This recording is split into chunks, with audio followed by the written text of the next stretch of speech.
Assalamualaikum warahmatullahi wabarakatuh. Waalaikumsalam warahmatullahi wabarakatuh. Salam berkemajuan dari LPPM Universitas Muhammadiyah Jakarta. Kali ini kita akan berbincang banyak berkaitan dengan visual art. Apa itu visual art? Nah, di sinilah kita akan membedahnya bersama dengan Ibu Dr. Happy yang akan memberikan gambaran bagaimana hasil riset yang telah dilakukan di tingkat Universitas Muhammadiyah Jakarta. Kami perkenalkan kepada Bu Happy mungkin atau Bu Yuni dulu. Ya. Perkenalkan beliaunya. Ya, terima kasih Ibu Dr. Lucy. Alhamdulillah Bu Happy bersama dengan kita pada hari ini para pemirsa, dan Bu Happy ini adalah salah satu ketua daripada HIBA, Penelitian Dasar Unggulan Perguruan Tinggi Universitas Muhammadiyah Jakarta, yang telah memenangkan hibah daripada Kementerian Riset BRIN tahun 2020. Jadi alhamdulillah bahwa penelitiannya ini Bu Lucy ya, kita itu berhasil didanai dari kementerian. Jadi merupakan salah satu hasil karya nasional nantinya. Nah, ini adalah Bu Happy ini adalah salah satu associate professor di Fakultas Ilmu Pendidikan Universitas Muhammadiyah Jakarta. Silakan Bu Happy, kita akan mengulik ya Bu Lucy. Iya, betul. Kita akan mengulik lebih banyak dan lebih jauh lagi apa itu visual art. Sebenarnya yang mau menjadi pertanyaan ini Bu, apa sih sebenarnya visual art itu menurut Bu Happy? Iya, silakan Bu Happy. Silakan Bu Happy. Visual art itu sebenarnya definisinya banyak ya. Namun untuk dalam riset saya ini, saya mengambil visual art yang berkaitan dengan seni lukis, seni keramik, dan arsitektur. Kenapa tiga seni ini yang saya pilih? Dari 16 subsektor industri kreatif itu ada 16 ya visual art yang dipilih. Tapi kenapa saya memilih 3 ini dalam riset saya? Karena 3 visual art ini adalah sangat kita rasakan dalam kehidupan sehari-hari. Misalnya saja kalau seni keramik, kita menggunakan makan tuh menggunakan piring, itu keramik. Lalu kita menggunakan gentong untuk mandi, ya sekarang kan banyak tuh ya kembali ke alam. Itu juga bagian dari keramik. Sehingga keramik itu ada dalam kehidupan sehari-hari kita. Juga gelas. Ya. Lalu kenapa seni lukis? Seni lukis itu juga sering kita jumpai di mana-mana. Bahkan kita sendiri pun kadang-kadang melakukan menggambar untuk menuangkan imajinasi maupun perasaan kita. Jadi itu dekat sekali dengan diri kita. Lalu kenapa arsitektur? Karena arsitektur itu berkaitan dengan ruang. Ruang itu di mana akal, pikiran, rasa kita ada di dalam suatu ruangan, itu kita bisa merasakan apakah kita nyaman atau tidak.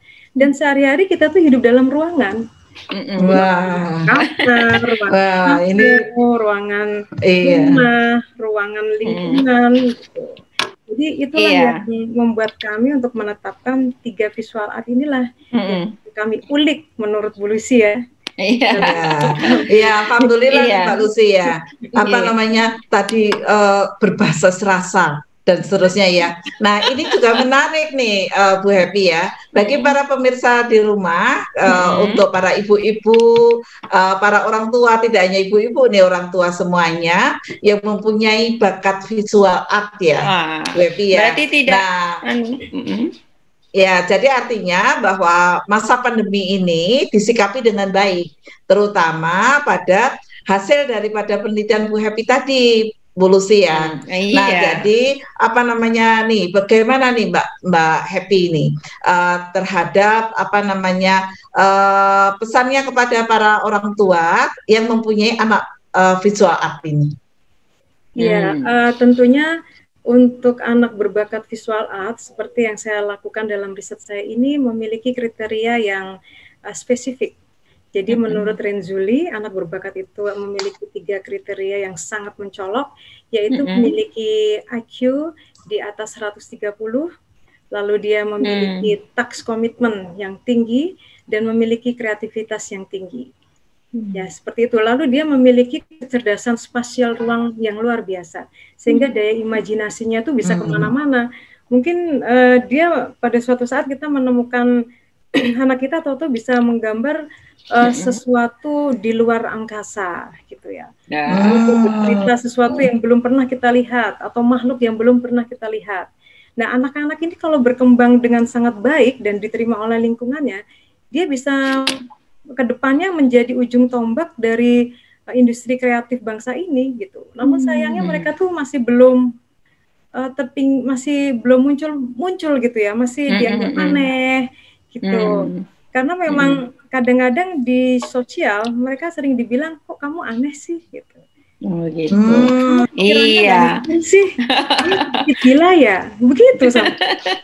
Ya. Oh, berarti belum ada itu ya Bu, belum ada pendampingan baik atau program khusus yang untuk anak-anak yang mempunyai bakat visual art.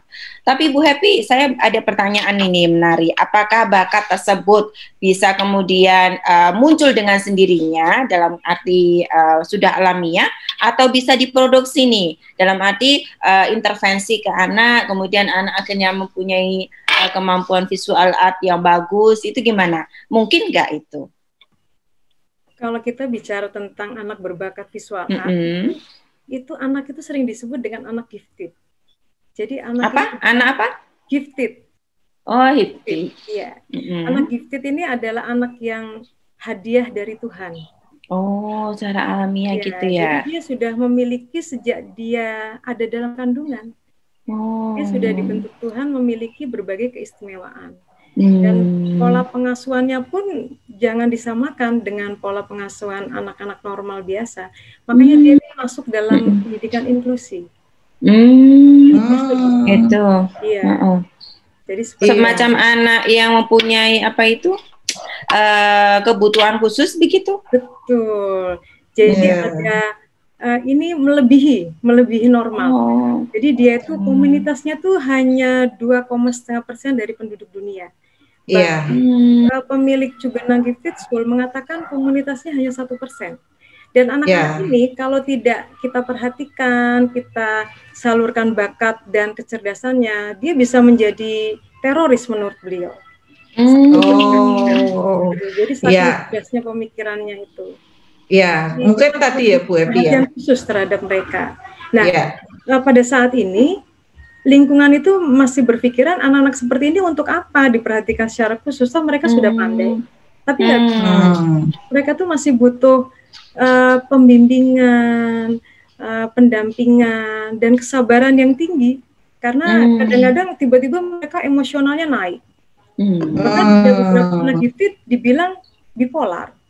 Karena kecerdasannya itulah dia tiba-tiba pemikirannya, imajinasinya kemana, emosinya seperti apa, dan sangat sensitif sekali. Alhamdulillah nih Bu Lucy ya, kita mendapatkan pencerahan dari seorang ahlinya. Jadi ahli pendidikan. Dan jangan lupa ya Bapak Ibu, Bu Happy adalah salah satu pendidik di Fakultas Ilmu Pendidikan dan juga Universitas Muhammadiyah Jakarta, di mana salah satu tadi yang hasil penelitiannya itu bisa ditularkan kepada kita semua pada hari ini, ya kan? Dan jangan lupa untuk mendaftar putra-putri Anda di Fakultas Ilmu Pendidikan Universitas Muhammadiyah Jakarta pada laman pmb.umj.ac.id. Iya, jadi Bu Happy, untuk visual art ini nih, apakah secara fisik kita bisa tahu nih anak ini mempunyai kemampuan visual art atau enggak gitu? Atau hanya ketika anak tersebut dites dulu atau gimana nih? Karena itu kan berkaitan dengan psikologi ya, sisi emosional gitu. Apakah kalau saya sama umpamanya sebagai ibu yang awam terhadap anak yang mempunyai bakat visual art ini, bagaimana nih cara mendeteksi gitu bagi orang tua yang pengen anaknya, anak ini visual art sehingga penanganannya itu bisa lebih bagus gitu. Iya, dari beberapa pakar yang saya temui selama saya meneliti, mereka mengatakan bahwa yang kita bisa lihat itu adalah anak berbakatnya. Jadi apakah anak ini gifted atau tidak, dan sudah ada tesnya. Nah, Oh. namun kalau anak berbakat visual art itu sampai saat ini belum ada tes yang khusus untuk itu. Jadi ini adalah ladang penelitian untuk Penelitian. psikologi. Lah, betul Ya. sekali ya. Nah, untuk sementara saya diberi saran oleh Profesor Freyani Lydia Freyani Hawadi. Sorry. Beliau mengatakan bahwa kita bisa menstimulus dengan berbagai permainan maupun berbagai macam bacaan. Kita beri saja di sekelilingnya mereka, lalu mereka memilih apa gitu. Nah, kalau mereka banyak memilih tentang seni dan segala macam apa yang berkaitan dengan visual art, nah bisa itu baru indikasi bahwa mereka punya bakat dan punya minat di bidang itu. Jadi seperti itu. Jadi bakat itu banyak, ada yang berbakat visual art, ada yang berbakat audio visual art, ada audio art ya. Ada yang berbakat di bidang pembelajaran, ya mereka tuh bisa mungkin mencapai gelar dokter dalam usia 20 tahun. Nah, itulah. Oh, gitu. Ya. Tapi yang saya teliti ini fokus ke visual art. Menarik sekali nih, Bu Lucy ya. Betul. Kita mempunyai peneliti yang hebat nih hari ini ya, dan kita juga mencerahkan para masyarakat semua untuk mempunyai kesabaran ya terhadap anak-anak yang kadang-kadang bikin kita tadi seperti Bu Happy tadi sampaikan, kadang-kadang bikin marah dan bikin apa, tetapi sebagai orang tua secara Islami, moga-moga kita menjadi orang tua yang baik ya, yang mengerti minat dan bakat anak dengan baik. Iya, betul. Silakan, gimana? Dan ada yang menarik nih, berarti ketika kita mencoba untuk melihat potensi-potensi anak itu, jadi sebagai orang tua pun harus akhirnya mendapatkan pemahaman bahwa setiap anak unik, setiap anak berbeda, jangan diperlakukan sama gitu. Jadi ketika anak itu dianggap unik dan berbeda, maka potensi mereka akan berkembang. Begitu nggak Bu Happy ya? Kira-kira seperti itu ya. Bahkan saya berikan satu contoh kisah dari maestro keramik. Beliau itu 2 kali tidak naik kelas. Iya. Jangan dianggap mereka bodoh ya, walaupun 2 kalinya. Itu stigma. Jadi itu yang harus. Temannya itu sibuk belajar, beliau itu bermain tanah, hujan-hujan keluar sendirian, main apung gitu. Lalu tapi yang unik dari kedua orang tuanya itu tidak langsung memarginalkan dia. Itu yang penting. Tetap diberikan kesempatan untuk jalan-jalan ke tempat yang ada kaitannya dengan bakatnya itu. Sabaran orang tuanya itu mencapai puncaknya. Ya beliau sekarang menjadi maestro kelas nasional dan internasional. Indonesia. Iya, betul. Keren berarti. Iya, Ibu. Maestro arsitektur itu hampir DO. Gitu ya. Baik. Jadi begitulah kisah-kisah mereka. Inspiratif sekali ya Ibu Yunia. Ya. Alhamdulillah Rabbil Alamin. Profesor Envan hari ini menghasilkan pemikiran yang dari Dr. Happy dan tim tentang pentingnya kita memberikan pendidikan yang baik kepada anak yang berbakat visual art ataupun anak-anak lain yang sifatnya unik. Jadi anak kita adalah unik yang merupakan amanah Allah kepada kita. Semoga kita selalu bersabar dan menjadi orang tua yang baik, untuk selalu menjadi pendidik di rumah dan juga menjadi pendidik di kampus kita Universitas Muhammadiyah Jakarta dan nasional. Terima kasih untuk pada hari ini Bu Happy, Bu Dr. Happy yang telah memberikan ulasan yang menarik berkaitan dengan anak yang mempunyai potensi visual art. Jadi Bapak dan Ibu atau orang tua yang melihat channel ini bisa mengambil pelajaran banyak tentang potensi anak di sisi lain selama ini yang kita belum tahu apa itu tentang visual art. Terima kasih banyak Ibu Happy atas kesempatannya dan luang waktunya pada hari ini. Sama-sama Bu Dr. Bu Dr. Yuni. Ya. Dari LPPM Universitas Muhammadiyah Jakarta, salam berkemajuan. Berkemajuan. Assalamualaikum warahmatullahi wabarakatuh. Alhamdulillah.